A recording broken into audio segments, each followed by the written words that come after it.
Hello everybody, today I'm here at Marco Vineyards. I'm here with Clifford.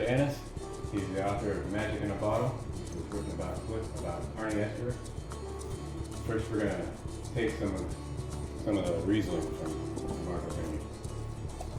Cheers.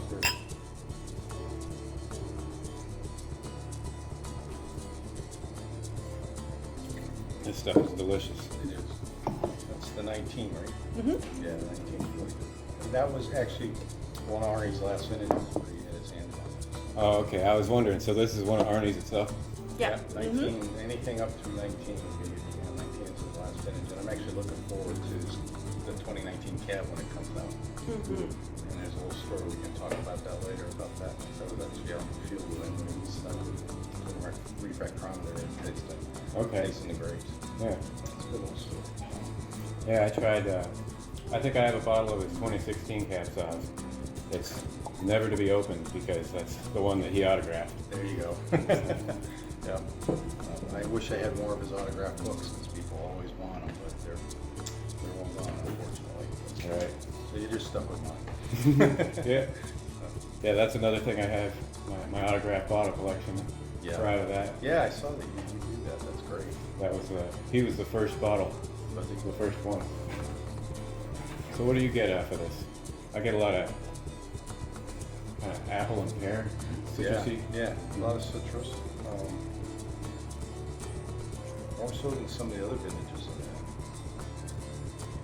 But I know that 19 was a pretty good growing season, so at least it was for the cab. Mm-hmm. It's got good acidity. Yeah. So that's the prime thing you notice right off the bat with Riesling, the acidity. Yeah. But it's not over acidic, which is nice. Sometimes you can almost take the enamel off your teeth, but this is nice. Mm-hmm.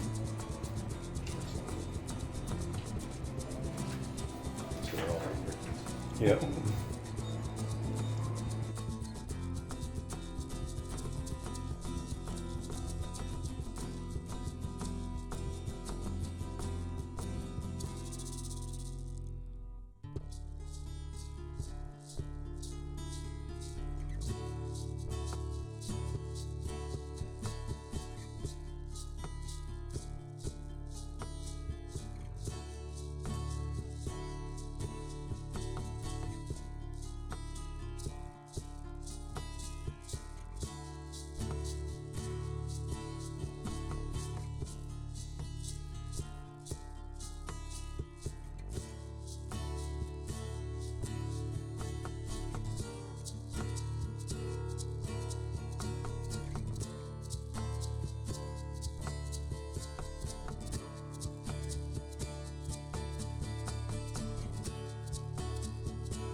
Okay, so we're gonna ask you a few questions if you don't mind.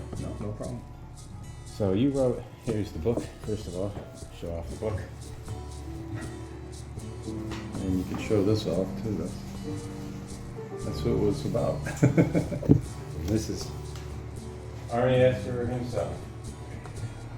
That's who the book is all about. So you wrote Magic in a Bottle about Arnie Ester. Could you tell us about how you met Arnie and about your experience with him?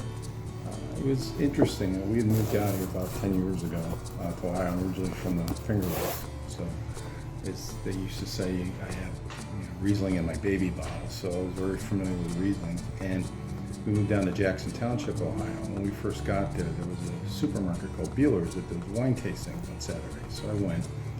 Well, lo and behold, I run into somebody who knew of Marco. And we were talking about my background and where I was from. He said, you need to go visit Arnie Ester. Who? He said, he's up in Conneaut. I had no idea where Conneaut, Ohio was at the time. Right. So he said, you need to go up and taste his wines. So he gave me the address and everything and did a little research online. said, yeah, there seems to be a connection with Dr. Frank, who I was lucky enough when I was younger to have met him. Oh, okay. And my aunt was a good friend of his. She used to buy wine from him all the time. This was back in the 60s, 70s, and 80s. And so, long story short, I came up here, and Arnie would just welcome you like you were, as his long lost son. When you came in here, and Linda, and they always, the first time they made me feel really at home. And I told, they asked about where I was from, and I told them. And then he said, here, I want you to try the, and he started with his Riesling, and then his Chardonnays, and his Pinot Noir, and his Cab. And I was stunned how good the wines were. I said, you're growing vinifera in Ohio? And he said, yeah. And then we talked a little bit about his story about how he met Dr. Frank and that. So we had a connection from the start. Right. So that kind of got me thinking a little bit, because I'd always wanted to do a book. And I said, well, maybe this is my book. I wasn't sure at the time, but that was how I first met him. Nice. How long did it take you to write your book?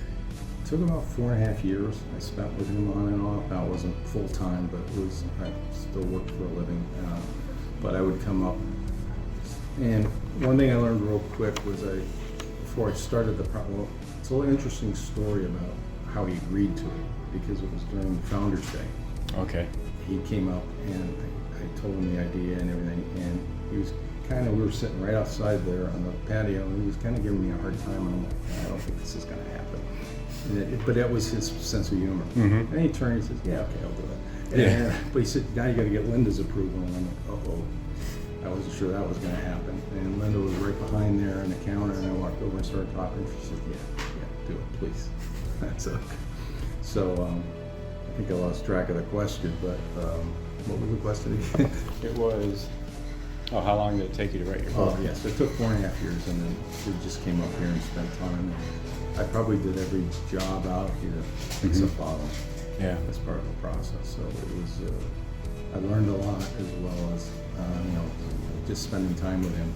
And, I'd spend the whole day with him, and night we'd go out to dinner. Right. But the one thing I learned, I had a coach by the name of Tom Galecki. First time offers, you need a coach to help you through the process. And he said, record every conversation.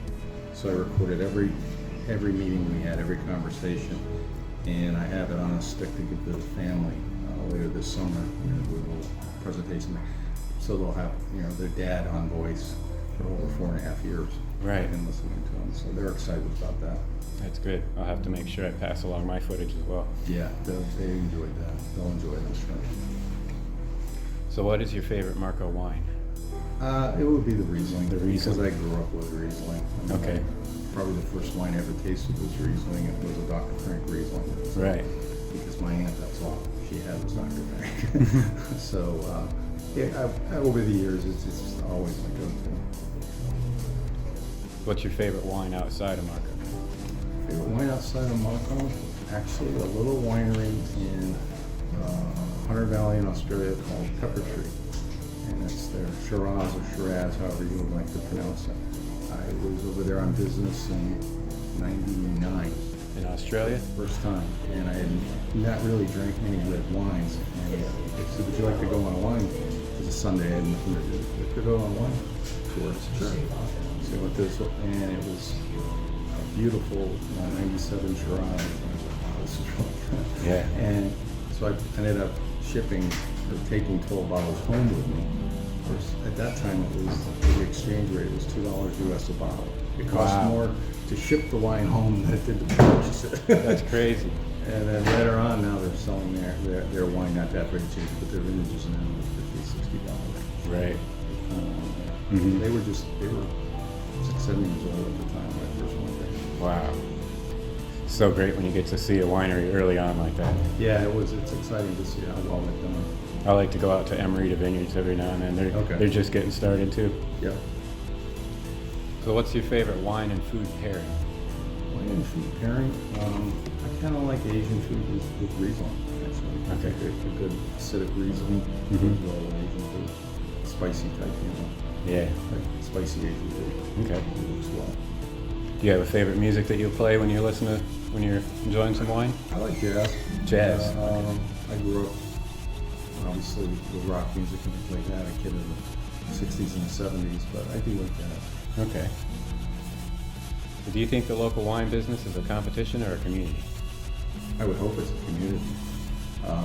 If it's a competition, they're not going to succeed. Right. I think that's one of the lessons Arnie talked about is you've got to work together as a community to succeed. So I don't know if you saw the movie Bottle Shock, but there's a little scene in there where the guy said, well, one succeeds, we all succeed. It's the same principle. Right. If Marco gets on the map, that should help Lucci, that should help Duvernay, whoever it is, Amstel, whatever gets on it, it should help the others. Exactly. So if someone's successful, the others can be successful. That's one of the questions I'm kind of theming throughout this whole endeavor. I'm asking all the winemakers, and they've all pretty much told me the same thing. It's a community. It is, and a lot of them are students of Arnie. Exactly. I think most of them are now. Like Matt over at Amstel, he really be considered a brand student of Arnie. So that's the impact he's had on the region. And of course, Duvernay and Bronte as well. Right. So how has COVID affected the way you promote your book? Luckily, it was released in 2019 and not 2020. So we had a lot of stuff going on in 2019. 2020 did slow down the talks and the book signings and things like that. But one of the things that was stunning to me was during COVID is the publisher had more sales of my book than they did in 2019. So actually 1 month in, I think it was November of 2020, they sold 150 copies. Wow. Which stunned me. I mean, usually a book has its run.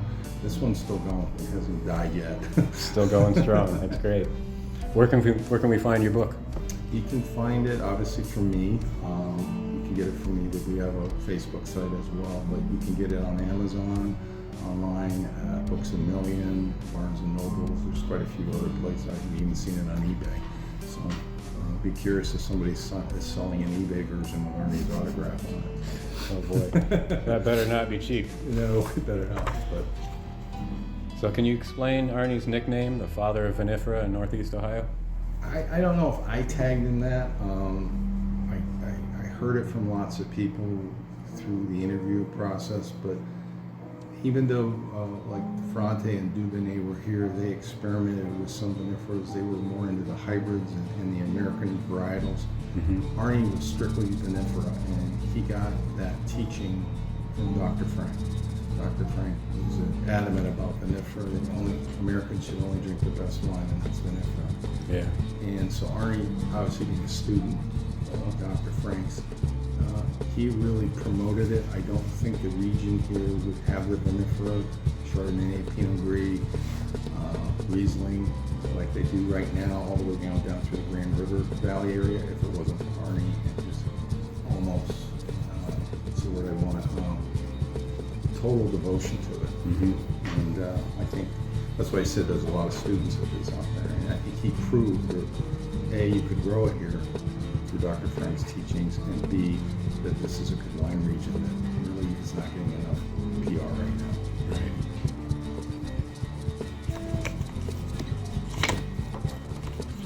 So is there anything on the horizon? Anything new, up and coming?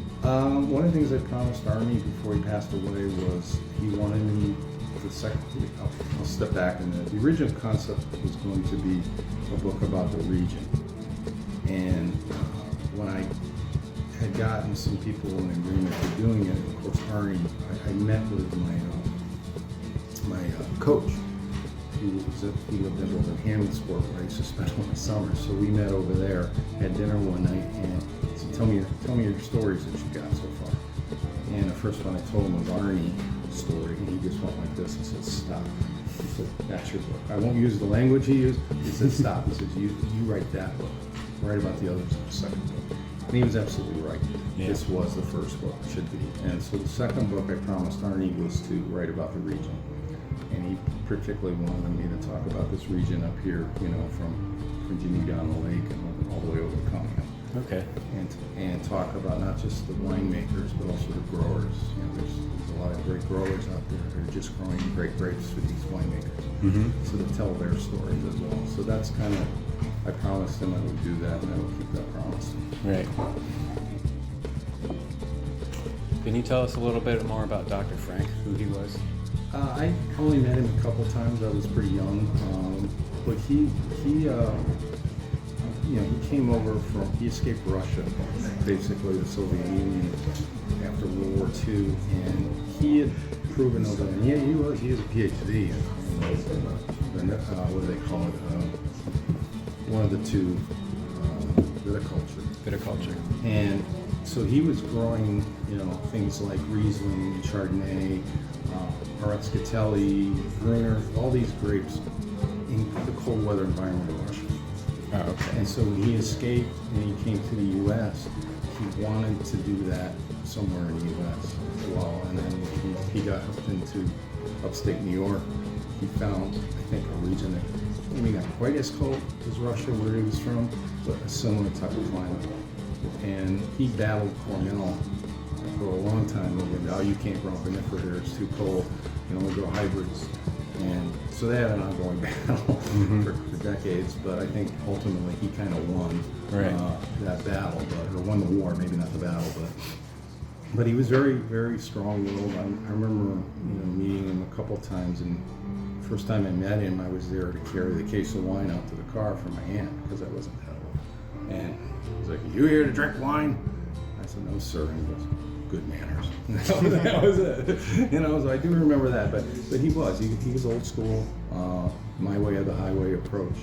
But again, he had a PhD, he knew what he was doing.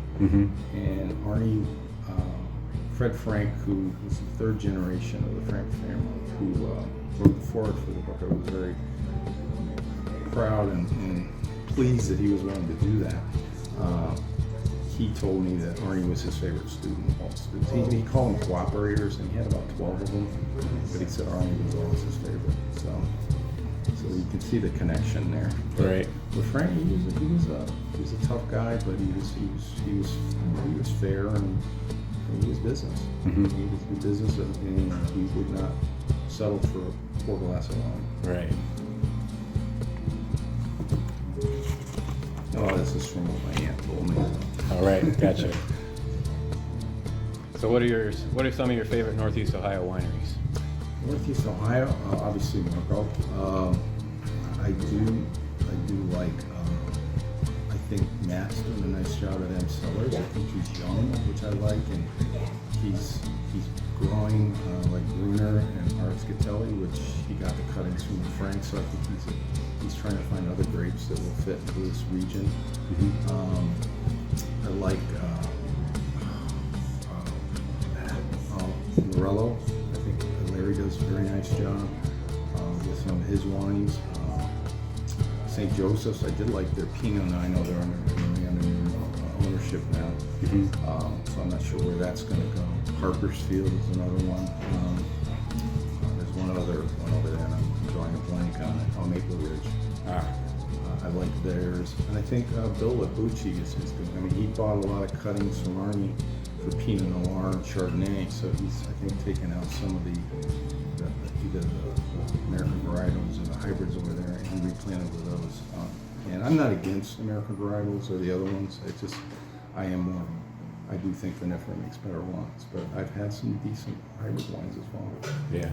And one of my goals is to visit every winery in the state. And I think it's probably a crazy goal, but as I tell people, there's always a diamond in the rough out there. If you don't go out and look for it, you're never going to find it.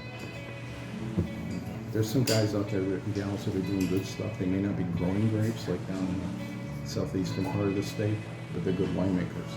And I particularly like the fact that some of them are getting their grapes from up in this region or parts of Ohio and using those grapes to make their wines. Right. So they know they can't grow, so they know where they're at, but they can make wine. Yeah.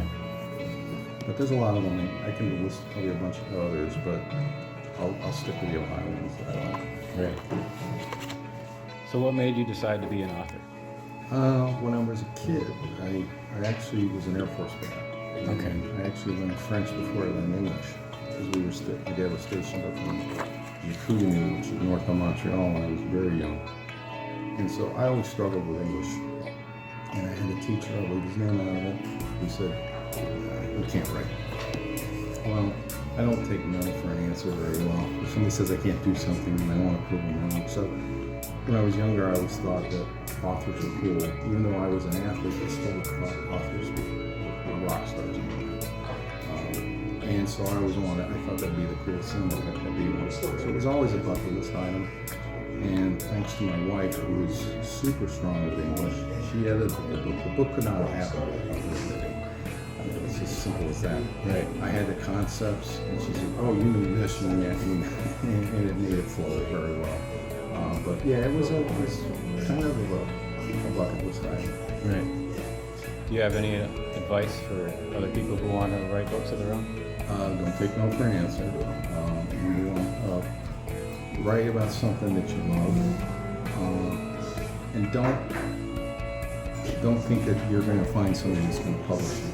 You're going to have to do it on your own, and don't be afraid to get a coach, somebody to help you through that process. And I had a guy named Tom Flick, he helped me, so he helped me through that process. There are things I wouldn't have thought of, like record every conversation, because you can't sit there and try to write everything down. It's just not, you can't capture it. So I ended up with 600, 8.5 by 11 pages of notes from discussions with Arnie. Well, that didn't come into a 131-page book, so there's a lot of stuff out there that you could write a second book about. But yeah, the main thing is don't take no for an answer. Right. Is there anything else on your mind? Anything you'd like to talk about? I would just say that I'd like to see more people who come out to Ohio and experience the wines, particularly in this part of the Ohio. They make some world-class wines up here that nobody knows about. Arnie was a classic example. You can't go Cabernet in Ohio. Well, Arnie's Cab is, back in the 80s and 90s, he used to compete against the Californians and beat them at their own game. So you can, if you find the right plot of land and the right perseverance. And he had Linda, who had a super palate, and would go out there and thin the crops so that only the best grapes would survive and get the most intensity. So I'd just like to see, I can see the region get a little bit more publicity. I think they're doing some good things here, and you won't find them, wine enthusiasts or wine spectator being reviewed. Right. But I think there's other wineries out here that are doing good stuff that I haven't been to, and that's one of the goals is I'd like to go to those. And now I'm part of the Ohio VIP Wine Ambassador Program. That's one of my goals is to sort of get some PR for some of these wineries that they desperately need, I think. Mm-hmm. Would you like to one last time plug your website? Sure. It's on a website. It's a Facebook site, but it's you just go out to Facebook and you can just look up Magic in the Bottle and you'll go right to it. So, and we try to put some stuff about Arnie out there, some old pictures, and keep his name out there.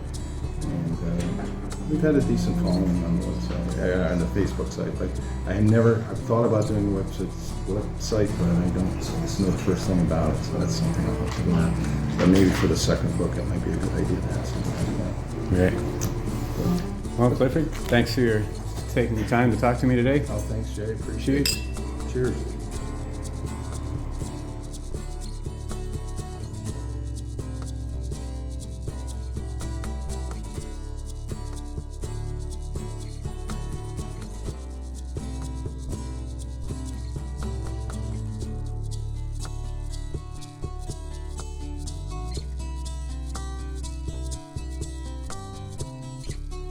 And this week, for our wine trivia segment, the last question that was asked last week was, what wines make up a Meritage blend?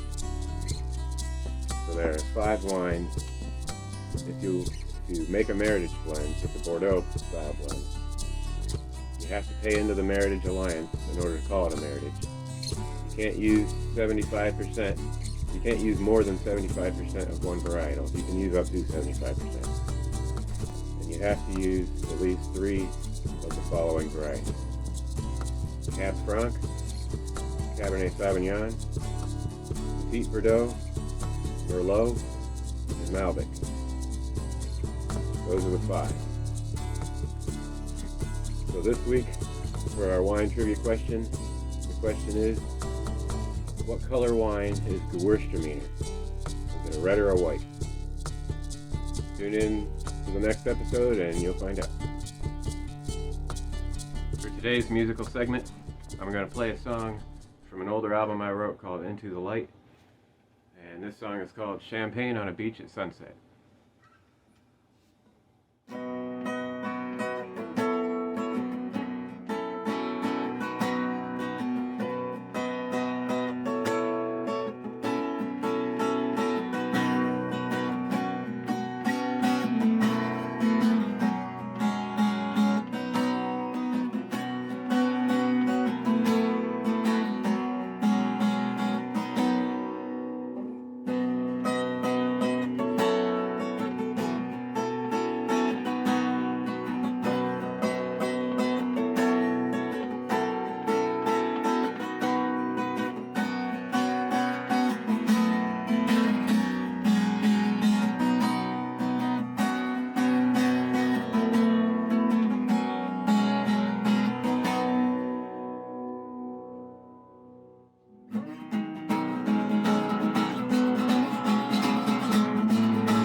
A big thank you to Clifford Annis for agreeing to the interview today.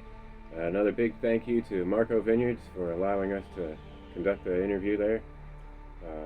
Make sure if you want to check out Marco Vineyards online, they have a website. You can order some of their wine. You can get some of the stuff that Arnie still had his hand in. If you go to Cosmos Creative TV on YouTube, make sure you like and subscribe. This is just one show of many shows on the channel. Earlier in the season, we had some different names. So I called us TMNB Team. So episode 1, you hear me talking about TMNB Team.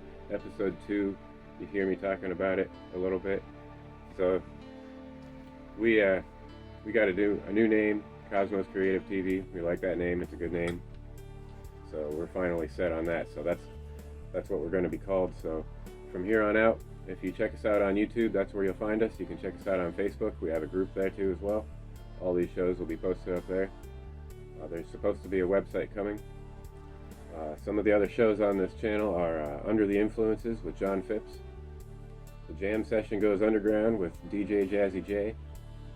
We got Burn It Down with Tom Cheshire.